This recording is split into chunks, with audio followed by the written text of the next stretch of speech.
Assalamualaikum teman-teman. Hai guys, kembali lagi bersama saya Lolita Anggi Agustria dari REK A MJT 2 Manajemen Universitas Muhammadiyah Riau. Yeay.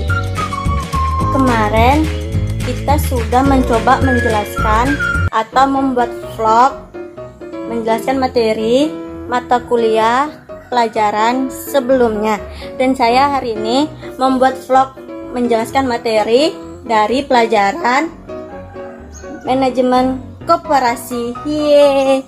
Jangan lupa disimak ya guys. Nah, dari pertemuan minggu pertama itu menjelaskan tata cara belajar sama dosen masing-masing. Udah tahu kan cara belajarnya sama dosen tuh gimana, nilainya tuh gimana. Nah, sekarang saya menjelaskan di minggu kedua, yaitu tentang di ruang lingkup manajemen koperasi. Yeay, jangan lupa disimak guys. Ada yang tahu? Sorry, ada kendala guys. Ada yang tahu manajemen itu apa? Manajemen adalah ilmu dan seni untuk melakukan kegiatan atau tindakan guna mencapai tujuannya guys. Ada yang tahu tugas manajemen koperasi itu apa? Kalau belum tahu, simak videonya nih. Oke.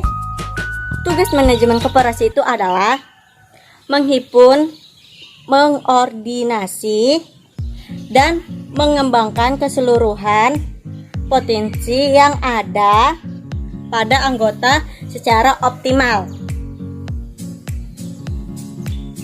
sehingga potensi tersebut menjadi kekuatan untuk meningkatkan taraf hidup anggota, membuat melalui proses-proses nilai tambahan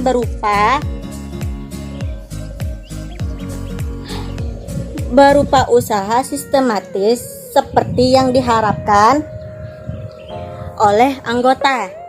Sampai di sini paham? Lanjut aja ya guys. Nah, tadi kita kan membahas tugas manajemen koperasi. Nah, ada yang tahu pengertian koperasi itu apa? Simak ya, simak enggak? Simak lah, masa enggak? Nih guys, koperasi adalah usaha bersama untuk memperbaiki nasib penghidupan ekonomi berdasarkan tolong-menolong. Nah, tahu kan penjelasan dari koperasi? Lanjut nggak guys? Lanjutlah, masa enggak? Tugas manajemen koperasi adalah menghimpun, mengordinasi, dan mengembangkan keseluruhan potensi yang ada pada anggota secara optimal, sehingga potensial tersebut menjadi kekuatan untuk meningkatkan taraf hidup tersebut menjadi kekuatan. Lupa kebalik. Meningkatkan taraf hidup anggota melalui proses nilai tambah berupa usaha sistematis secara seperti yang diharapkan oleh anggota. Tugasnya itu ada manfaat bila dikerjakan, sama manfaat bila tidak dikerjakan, dan manfaat yang diterima dari koperasi dan manfaat yang diterima dari bukan koperasi. Sampai di sini paham? Paham kan? Ya paham lah, masa enggak? Nah, kita masuk ke minggu ketiga, yaitu menjelaskan perangkat organisasi koperasi. Yeay. Nah, yang pertamanya itu kita memasuki keanggotaan koperasi. Ada yang tahu pengertian dari keanggotaan koperasi?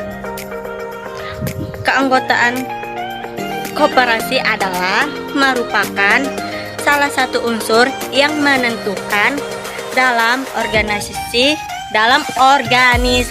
koperasi. tanpa anggota jelas tidak mungkin koperasi berdiri, apalagi melaksanakan usahanya. Bener nggak guys? Ya bener lah, masa enggak? Oleh karena itu, kedudukan anggota dalam koperasi secara hukum adalah sesuatu keharusan yang sebagai konsekuensinya anggota tersebut memiliki hak serta kewajiban umum. Sampai di sini paham? Paham kan? Dan selanjutnya itu ada rapat anggota. Rapat anggota itu merupakan perwujudan kehendak para anggota untuk membicarakan segala sesuatu yang menyangkut kehidupan dan pelaksanaan kegiatan koperasi, serta memiliki segala wewenang yang tidak diberikan kepada pengawas atau pengurus dalam batasan yang ditentukan dalam undang-undang.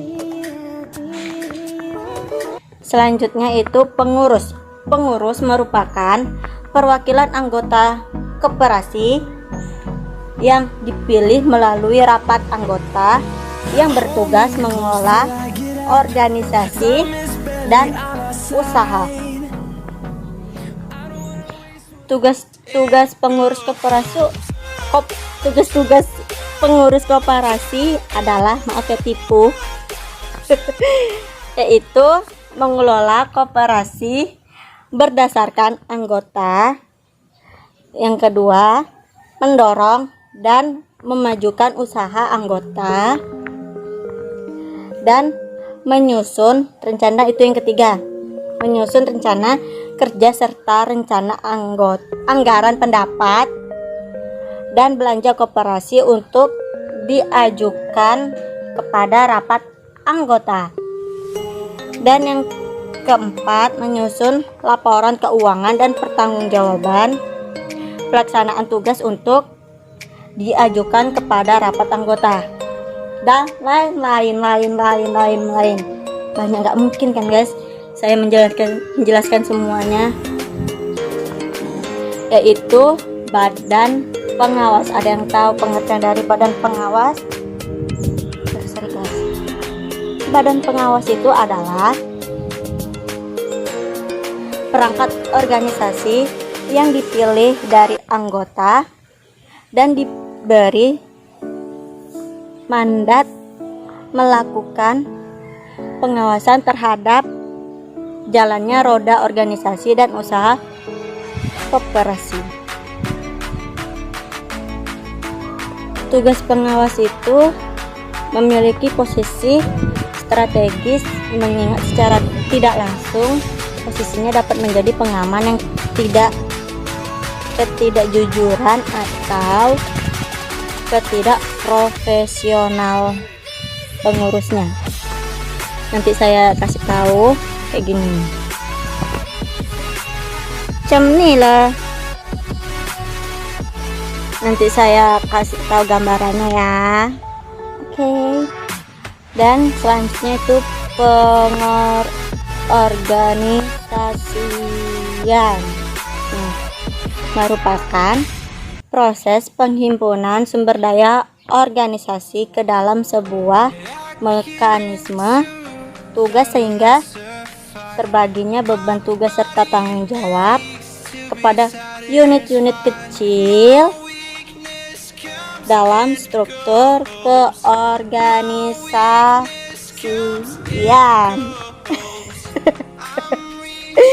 Oke, kita lanjut minggu keempat. Oke, minggu keempat itu menjelaskan sorry terciduk mama ai. Materi selanjutnya minggu keempat itu adalah partisipasi anggota. Ada yang tahu? Keciduk. Sorry guys. Seberapa pentingkah partisipasi anggota dalam koperasi. Penting lah, masa enggak? Nah, saya jelasin ya guys. Partisipasi anggota itu merupakan menjadi penting disebabkan posisi anggota yang strategis dalam prinsip identitas atau bahasa Inggrisnya Principles of Identity. Hans Muckner. Partisipasi anggota, maaf ya kalau lupa klik kameranya untuk video lupa. Ini kita ulang lagi. Partisipasi anggota adalah peran dari partisipasi anggota menjadi penting disebabkan posisi anggota yang strategis dalam prinsip identitas, bahasa Inggrisnya Principles of Identity. Nah gitulah, sorry nggak bisa bahasa Inggris. Yaitu dari Hans Muckner tahun 1985 maupun Ropke tahun 1989. Anggota koperasi memiliki peran ganda, yakni selain sebagai pemilik atau owner, juga sebagai pengguna manfaat atau user. Oke. Guys, biar nggak lama, saya kasih gambar dan menjelaskan di situ. Saya screenshot dari pelajaran saya. Oke. Kita masuk minggu kelima, yaitu di materi manajemen pemasaran internal operasi. Nah, keputusan untuk menempatkan pasar internal sebagai basis peningkatan kesejahteraan anggota adalah sebuah keniscayaan berbisnis, keniscayaan dalam manajemen koperasi. Sorry tipu guys. Manajemen koperasi boleh saja berbisnis di pasar eksternal dan mendapatkan hasil usaha yang besar, namun perhatian utamanya harus tetap pada upaya-upaya peningkatan kesejahteraan bangsa. Tugas perusahaan koperasi di pemasaran internal, yaitu tujuan utamanya, skip dulu guys, adalah membantu meningkatkan kesejahteraan anggotanya. Segala aktivitas pemasaran yang bertujuan memuaskan anggota perlu dilakukan manajemen koperasi jika perusahaannya koperasi ingin membangun loyalitas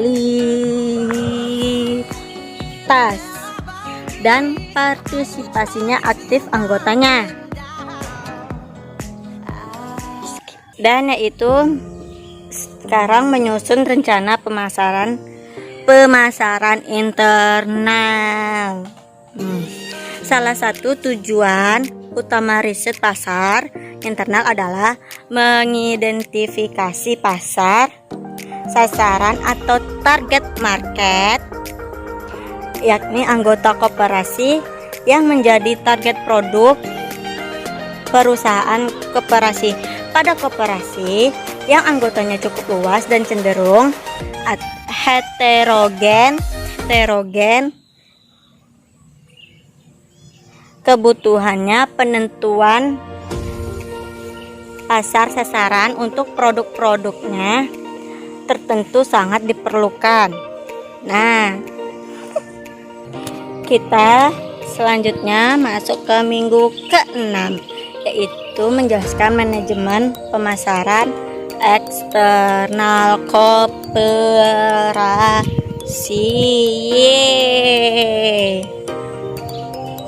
Dalam lingkungan pasar yang bersaing, koperasi salah satu organisasi yang ikut serta bersaing merebutkan pelanggan, baik pelanggan internal atau anggota maupun pelanggan eksternal atau non-anggota. Pemasaran itu adalah salah satu suatu proses penciptaan dan penyampaian barang dan jasa yang diinginkan pelanggan, yang meliputi kegiatan yang berkaitan dengan menarik dan mempertahankan pelanggan setianya. Tugas-tugas perusahaan koperasi di perusahaan eksternal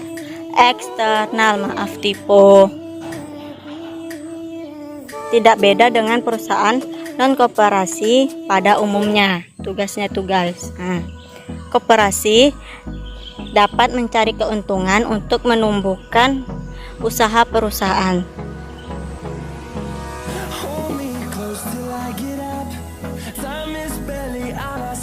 Usaha perusahaan koperasinya dan menghasilkan dana yang cukup untuk membantu perusahaan anggotanya. Riset pasar eksternal koperasi merupakan sarana untuk mengumpulkan informasi yang menjadi dasar perencanaan pasar.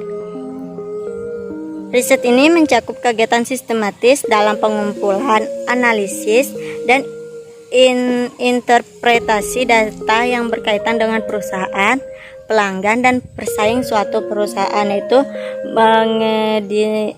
mendefinisikan masalah, kurang lancar, mengumpulkan data, menganalisis dan menafsirkan data, menarik kesimpulan, dan bertindak. Nanti saya screenshot, saya letak materi di tengah-tengah video ini. Oke.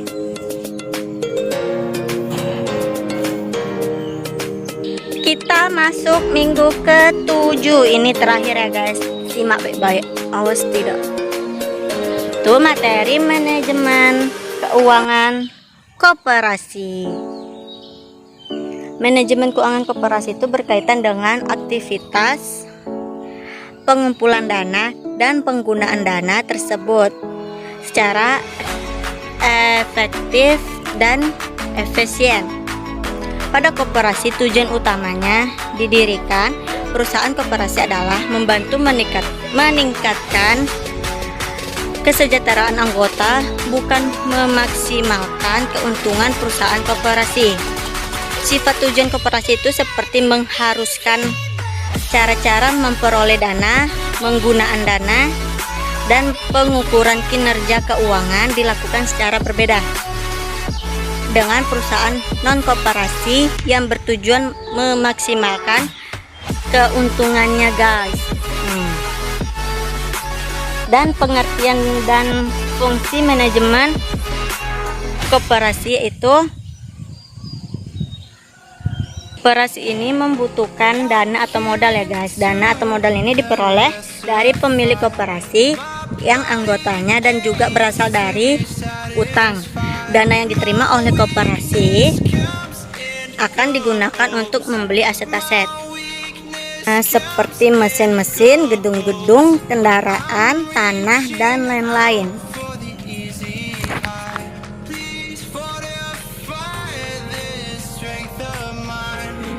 Karakteristik keuangan koperasi sangat terkait dengan bentuk laporan keuangan pada koperasi, terutama laporan laba rugi dan neraca, sebab kedua laporan ini menjadi rujukan dalam perhitungan kinerja keuangan koperasi. Terima kasih guys kepada kalian yang telah menonton atau menyimak video atau vlog materi menjelaskan mata kuliah atau video-video yang seru. Dan jangan lupa untuk tekan tombol subscribe dan nyalakan tombol notifikasinya ya guys.